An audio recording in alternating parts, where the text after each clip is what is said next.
Hello everyone. तो 26 अक्टूबर 2024 से start हुआ इंडियन आइडल का सीज़न 15।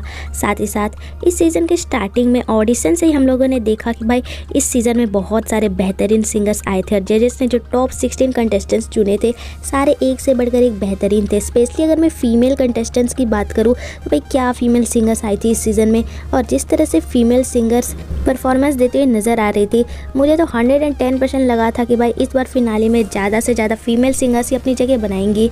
हर तरह के फीमेल सिंगर्स इन्होंने चुना था भाई, क्लासिकल्स तो एक से बढ़कर एक, उसके बाद फिर रॉक में, यूडलिंग में, हर तरह से एक से बढ़कर एक फीमेल सिंगर्स को इस बार इंडियन आइडल ने चुना था। लेकिन ग्रैंड फिनाले होते होते तो भाई सिर्फ 2 फीमेल सिंगर्स बची और यहाँ पे बैक टू बैक भाई फीमेल सिंगर्स का एलिमिनेशन देखने को मिला इंडियन आइडल के 5वें एलिमिनेशन से ही। कुछ फीमेल सिंगर्स का एलिमिनेशन तो भाई रूल्स के अकॉर्डिंग सही था, लेकिन कुछ फीमेल सिंगर्स को यहाँ पे गलत तरीके से भी शो से एलिमिनेट कर दिया गया है। तो इंडियन आइडल में फीमेल सिंगर्स का एलिमिनेशन स्टार्ट हुआ इनके 5वें एलिमिनेशन से, जहाँ पर कि इन्होंने रंजिनी सेनगुप्ता को शो से आउट किया। हालांकि रंजिनी का एलिमिनेशन फेयर ही था। रंजिनी ने इस वीकेंड थोड़ा अच्छा परफॉर्मेंस नहीं दे पाई थी, अपना बेस्ट नहीं दे पाई थी, इस वजह से जजेस से कम स्कोर पाई।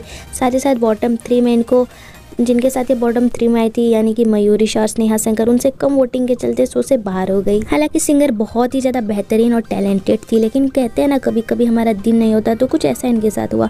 इनके बाद फिर 6ठा एलिमिनेशन मयूरी शाह का देखने को मिला, जो कि बहुत ही ज़्यादा अनफेयर था और गलत था। भाई Mayuri well trained classical singer, maestro singer थी, लेकिन फिर भी इनको गलत तरीके से एलिमिनेट किया गया। ये बॉटम में आई थी शुभजीत चक्रवर्ती और प्रियांशु दत्ता के साथ। हालांकि प्रियांशु का वोटिंग इनसे कम था, लेकिन फिर भी कहीं ना कहीं इनको एलिमिनेट कर दिया गया और प्रियांशु को शो में रखा गया। हालांकि इनको बॉटम 3 में भी नहीं डालना चाहिए था, क्योंकि इनकी परफॉर्मेंस भी बहुत ही ज़्यादा बेहतरीन उन दिनों चल रही थी। लेकिन इन्होंने सावरे पर भी बहुत ही ज़्यादा बेहतरीन परफॉर्मेंस दी थी अपने एलिमिनेट होने के 1 हफ्ते पहले। तो मयूरी जिस तरह से बेहतरीन सिंगिंग करती हुई नज़र आ रही थी, लग तो रहा था ये टॉप 6 के अंदर अपनी जगह ज़रूर बनाएंगी और मयूरी डिजर्विंग भी थी, लेकिन फिर भी कहीं ना कहीं इनको एलिमिनेट कर दिया।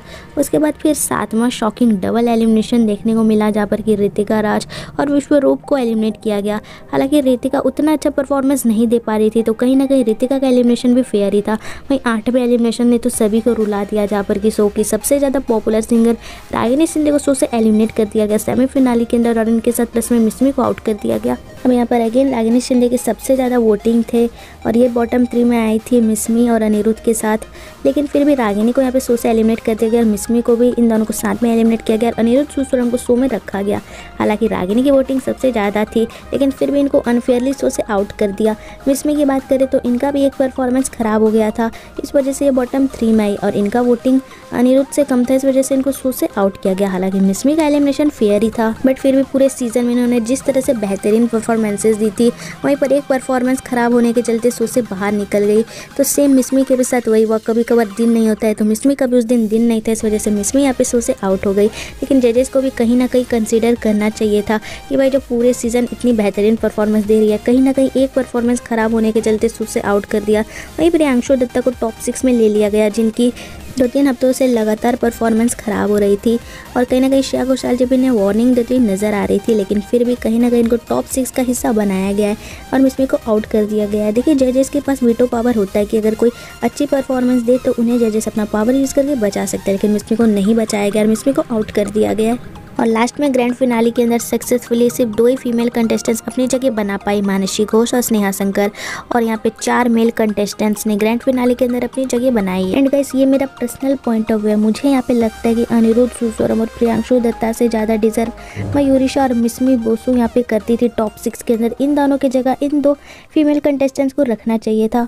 इंडियन आइडल के 3 Ms + 1 S यानी कि 3 बहुत ही ज़्यादा टैलेंटेड फीमेल सिंगर्स यानी कि मिसमी बोसु, मयूरी शाह, मानसी घोष, और 1 S यानी कि स्नेहा शंकर, ये 4 फीमेल कंटेस्टेंट्स मेरे अकॉर्डिंग तो ग्रैंड फिनाले में 110% श्योर डिजर्व करती थी। लेकिन इन 4 में से 2 फीमेल कंटेस्टेंट्स ने ही ग्रैंड फिनाले के अंदर सक्सेसफुली अपनी जगह बना पाई है। लेकिन मैं कहूँगी कि मयूरी और मिसमी भी यहाँ पे इक्वली डिजर्व करती थी टॉप 6 के अंदर। अभी आप लोग कहोगे रागिनी शिंदे को भी टॉप 6 के अंदर जाना चाहिए था। देखिए रागिनी शिंदे को तो जजेस ने ऑडिशन में निकाल दिया था, लेकिन जब यहाँ पे मेकर्स को पता चला कि भाई रागिनी शिंदे इनको TRP दे सकती है, तब जाके इनको वाइल्ड कार्ड एंट्री के थ्रू वापस लाया गया और रागिनी को लिया ही था वो TRP के लिए। अगर रागिनी TRP नहीं देती तो इनको शो के अंदर वैसे भी नहीं लेते। और रागिनी बाकी कंटेस्टेंट्स के मुकाबले बहुत ही ज़्यादा यंग है। रागिनी के पास अभी पूरा का पूरा फ्यूचर पड़ा है, तो रागिनी बहुत ही ज़्यादा आगे जा सकती है। लेकिन ये फीमेल कंटेस्टेंट्स एक्सपीरियंस थी, मैच्योर थी, तो इनको ज़रूर टॉप 6 के अंदर डालना चाहिए था। देखिए मयूरी को तो बहुत गलत तरीके से शो से अनफेयरली एलिमिनेट कर दिया, क्योंकि ये बेचारी टीआरपी नहीं दे पा रही थी, बहुत ही ज़्यादा प्योर थी, सिर्फ अपनी सिंगिंग पर ही फोकस करती थी, तो इस वजह से टीआरपी ना मिलने के चलते इनको शो से आउट कर दिया। जबकि का परफॉर्मेंस एक से बढ़कर एक बेहतरीन था। वहीं मिस मी की बात कर ली जाए तो सिर्फ एक परफॉर्मेंस के बेसिस पर इनको जज करके शो से आउट कर दिया गया है, जबकि पूरा सीजन में कंसीडर किया जाए तो बहुत ही ज़्यादा बेहतरीन परफॉर्मेंस दी। और मिस मी काफ़ी लोगों से आगे थी, टॉप 6 के अंदर जो हमारे फाइनलिस्ट है उनमें से काफ़ी लोगों से आगे थी। मिस मी एक बार भी बॉटम में नहीं आई थी जजेस के मार्क्स के अकॉर्डिंग, तो मिस मी के लिए यहाँ पे जजेस को एक्शन लेना चाहिए था, इनको टॉप 6 के अंदर रखना चाहिए था। बाकी इंडियन आइडल के इस सीज़न में सीज़न 15 में फीमेल कंटेस्टेंट्स के साथ तो काफ़ी ज़्यादा अन्याय इन लोगों ने किया है, काफ़ी ज़्यादा इनके साथ अनफेयर होते हुए हम लोग को नजर आए। बाकी आप लोग क्या कहोगे इस बारे में, अपनी भी राय हमारे साथ कमेंट्स में ज़रूर शेयर करें। अगर आप लोग को ये वीडियो अच्छा लगा है तो ज़रूर लाइक करें, और इसी तरह के इंटरेस्टिंग वीडियो से जुड़े रहने के लिए हमारे भी चैनल को ज़रूर सब्सक्राइब करें, साथ ही साथ बेल आइकन को भी प्रेस करें, क्योंकि मैं जब इस तरह के और भी वीडियोस लेकर आऊँ सबसे पहले नोटिफिकेशन आपके फ़ोन में जाए। Thanks for watching.